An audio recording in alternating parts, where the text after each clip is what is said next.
Welcome to the Creative Toolbox. I'm going to tell you a little secret. I tricked you to get you here because what I actually want to talk about is everyone's favorite topic, assessments. Now wait, before you shut your browser, hear me out. Assessments have been completely maligned by both state and federal administrations and twisted into this unrecognizable torture device that so many of us have to endure. But that's not what they were meant to be. So stick around because I'm going to show you how to transform them back into the incredible tools they were meant to be. And when you're through, not only will you have a better measure of your students' success, but you may actually trick your students into having a little fun. Now I know, the second most teachers hear the word assessment, they lock up tighter than a jar of peanuts at a squirrel convention. But long before corporations convinced admins to monetize student success, assessments were the backbone of education. So I want you to pause and think for a moment about your idea of assessment. What is it? What does it look like? What's an assessment anyway? I'll tell you something it shouldn't be. It shouldn't be something you wait until the last minute to do. You should be assessing every step of the way during your lesson. But in my experience, I see a lot of teachers falling into the end game trap. Quite often we get so deep in our lesson plan that we forget to assess until the very end. And this is what it feels like to our students. With a snap of your finger, you can potentially wipe out half or even more of your class. It's high stakes where every assignment can take a kid down, and high stress, not only for the students, but for you as well. So stop making high stakes assessments and assess in chunks instead. So assessments are not only a measure of student mastery, but they're also a valuable form of teacher feedback. Let me paint a quick picture for you. You give a test, and more than half your class fails it. So in this moment of deep frustration, you vent to the other teachers in the teacher's lounge. Man, these kids didn't learn anything I taught them. Over half the class failed. Now I'm going to say something that might hurt a bit. If half the class failed, it wasn't the students. It was you. I know, that hurts. It hurt me too the first time my mentor told me that, and I went through all the stages of grief. Number 1, denial. It couldn't be me. I'm a freaking awesome teacher. Number 2, anger. How dare she say I sucked as a teacher? 3, bargaining. Maybe they were just having a bad day, or maybe I just missed something. And then number 4, depression. Oh my God, I totally failed my students because I didn't take the time to check for understanding until the end. And then 5, finally, acceptance. I just need to learn how to assess better. So this is why I'm going to issue you a challenge. Are you here to teach, or are you here to help make sure that your students learn? Because there is a distinct difference. People who are there to help students learn have a very particular tool set, and that's what we're here to talk about. The first thing you have to have in your toolbox is the pre-assessment, and it's a crucial step that way too many teachers ignore. When you're kicking off a unit, do not make assumptions. How are you going to build a house if the foundation isn't solid? You may find that you need to do a lesson on foundations before you start building. So you also want to check for bias because maybe a kid got the wrong information somewhere along the way. Like, I don't know, the internet? So do you check for understanding? And what about bias? Because I checked yours. Remember when I asked you at the beginning what your idea of an assessment was, or if you had a bias about that term? Sneaky teacher. Now this is where creativity starts. We're trying to build a kid's toolbox with everything they need to build a successful life. You can build a house with a hammer and a saw, but the more sophisticated tools you have, the better the house, right?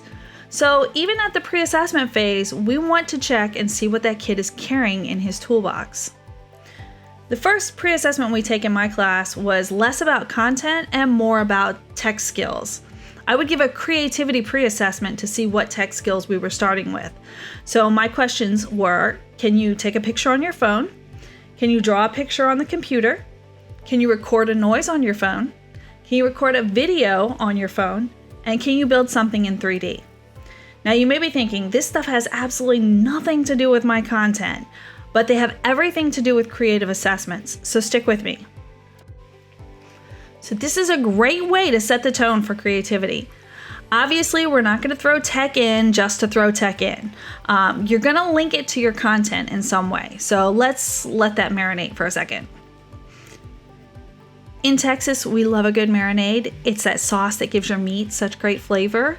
So when we're teaching, if you think about your content as a marinade and your student's brain is the meat, then you have to give it a little time to soak in before we can get the best results. So in my class, we marinate often. I know I'm mixing metaphors, but visual language works, and which is why I'm always kind of working in some kind of theme. So where pre-assessments let us know where we need to start, informal assessments let us know how well everything is going. So I've heard so many presentations on informal assessments being a way to check for understanding, but for me, it let me know how I was doing as a teacher.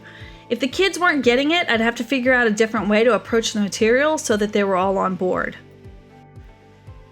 In my class, this was something quick, down and dirty. We would just use emojis. So if you got it, give me something positive, and if you didn't, I would get the poop emoji. I also use this as quick feedback for activities. Did you like the activity? And if the answer was an avalanche of poop emojis, then I would pull that activity out of the rotation and then we would try something else. Not only are you assessing their understanding, but you're also assessing their learning preferences, which adds to classroom culture. So if kids feel like they have a voice in their learning, they're more inclined to buy into that content. But see, secretly, I'm an evil teacher, and this is where all the pieces come together. Remember that toolbox I was talking about? I need to add some new tools to that so that my kiddos can build a better future. So I would ask myself, how can I add a skill to that? This method leads to a creativity-focused, technology-fluent mindset. So what does that even look like? Let's go back to our creative pre-assessment. We asked the kids, can you take a picture? That's a skill. So how do we add to that skill? Well, we can learn to edit the picture, and then maybe when we're comfortable with that, we can learn how to animate the picture. And this is all based around your particular content. So now we've married creation and evaluation, which gives us a deeper understanding of the content, and we learned a new skill. So let's marinate on that for a second. You're not just evaluating content, but you're promoting a creativity-focused, technology-fluent mindset, and that is the highest level of cognitive function, synthesis. And you're doing it in a way that allows student choice and student expression, so they never see you coming. This method of assessment can get a bit cluttered, so that's where I start to lose a lot of teachers.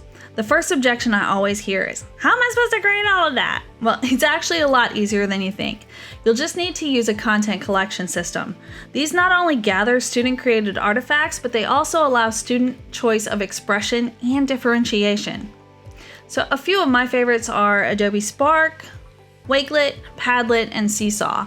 My personal preference is any app that accepts a variety of file types and is easy to post from a mobile phone. Student equity was always an issue in my classes, as many of my students didn't have access to tech at home, but many of them had phones. So I also had a stash of burner phones that my students could borrow. These document collection systems leave a trail of progress that's really easy to see very quickly and allows students to review prior work so that if they need to reinforce their foundations, they can go back and look at it. In my computer science course, students were required to post each assigned document on a Padlet with 2 additional things.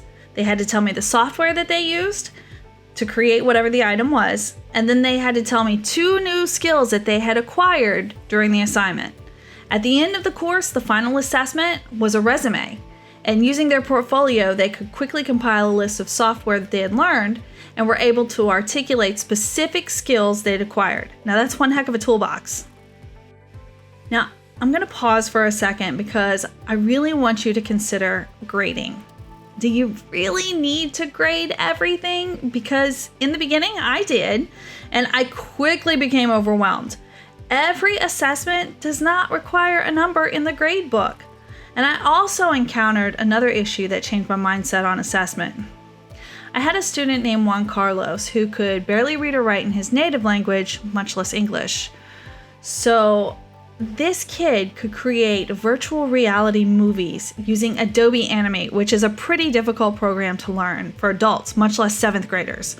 My class was the only class he was passing, and I knew why, because I had made the same mistake that his other teachers were making. See, I used to grade grammar, but I was not an English teacher.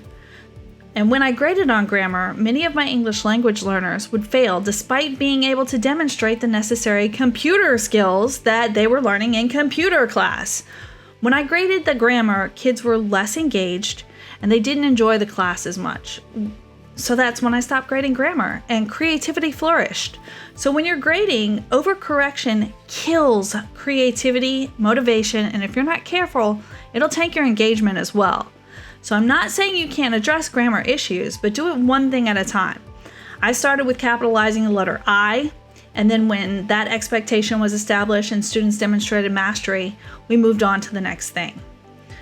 Another issue I often encountered was that many students are horrible in turning in their work, so I devised a way to kill two birds with one stone. I partnered up with the English teacher across the hall. Every year she would do a unit on the diary of Anne Frank, and students would create their own diary. So we decided to collaborate. Students would work on document creation with me and English skills with her. This cross-curricular collaboration strengthened the value of our content, and in other words, it put some pressure on students because now the assignment had weight in 2 classes instead of 1, and they were more inclined to do it. Now, I know sometimes you may not have a teacher in your building that's willing to do this with you. Well, let me tell you another secret. You don't have to be in your building. There are teachers around the world who are willing to collaborate with you. My classes had partnerships with classrooms in Sweden, Canada, Spain, and Taiwan. And not only did my students get to meet students from around the world, but this authentic engagement also brought value to our projects. So let's marinate on that for a second. Who do you know that you could strengthen your content with? And if you're coming up with nothing, reach out to me on Twitter because I'll hook you up with educators all over the world who are willing to help and are also looking for fellow collaborators. So let's get back to that assessment piece. How do you turn something into a creative assessment? It's actually a lot easier than you think. Start with your content and think about how your students can demonstrate that they've learned it. So let's start with the picture. Can they take a picture to identify something or demonstrate a process? Then they can submit a photo. Can they draw it out? Then they can either snap a photo of their paper and submit it, or they can draw it out in a digital art program. Can they tell it to you, or tell you about it, or describe something to you? Then they can submit an audio file. Can they show you how to do something or demonstrate it? Then they can submit a video. Oh, but we're not done yet. Because remember, we are devious teachers, and we need our kiddos to have a toolbox of all kinds of sophisticated tools. So, how can we add a skill to these items? Let's take a look at Bloom's taxonomy for a minute. Why are so many assessments designed at the bottom with questions that require rote memorization when we know that content mastery lives at the top on the synthesis side? Why are we constantly double talking in education about differentiation and accommodation, but our assessments commonly live in the one-size-fits-all zone? Creative assessments require critical thought, reorganizing and structuring the content, and synthesis of a new product based upon the knowledge of the content. So let's start with the lowly photo. Just snapping a photo and moving it across the cloud into a content management system requires an understanding of file formats, cloud computing, and file management. So what if we added a filter? Or how about a screenshot? These can all add value to the assignment. But if we add photo editing skills such as collaging or creating a meme, labeling, or learning how to make part of the image transparent, we've built even more onto that base photo skill, and we've opened up the door to many other creative assessment options. And then what if we took that a step further and learned how to make a 360-degree photo? I mean, we could create guided tours in virtual reality. What about drawing? Start with what you know. Can you draw a picture on paper and then snap a picture and send it to Padlet or Wakelet? Or maybe you could draw the picture digitally using Microsoft Paint, Photoshop, or Pixlr. Did you know that you can also take a paper template from Panaform.com and turn it into a virtual reality world? I mean, how cool is that? Drawing next level. And today's video apps put an entire studio in your pocket. Students can simply record a demonstration and post it, But then you can teach them basic editing in apps like Adobe Rush or iMovie. And then once they're comfortable with that, you can add special effects using a green screen or motion graphics. In the creativity research realm, there's some conflict on whether or not to use templates, but templates are a great way to get projects started because, let's face it, sometimes a blank piece of paper or an empty computer screen is really intimidating. I would always provide templates, but if my students wanted to create something from scratch, as long as they covered the material I wanted them to cover, nothing was off limits. And that's how we ended up wandering into augmented and virtual reality. So start with what you know, add what's comfortable, and don't be afraid to let your students explore new options. The more choices you give them, the more they'll surprise you. Challenge them to add their own voice to your content, and I promise you'll start to see the results you want to see. Oh, and don't forget to marinate.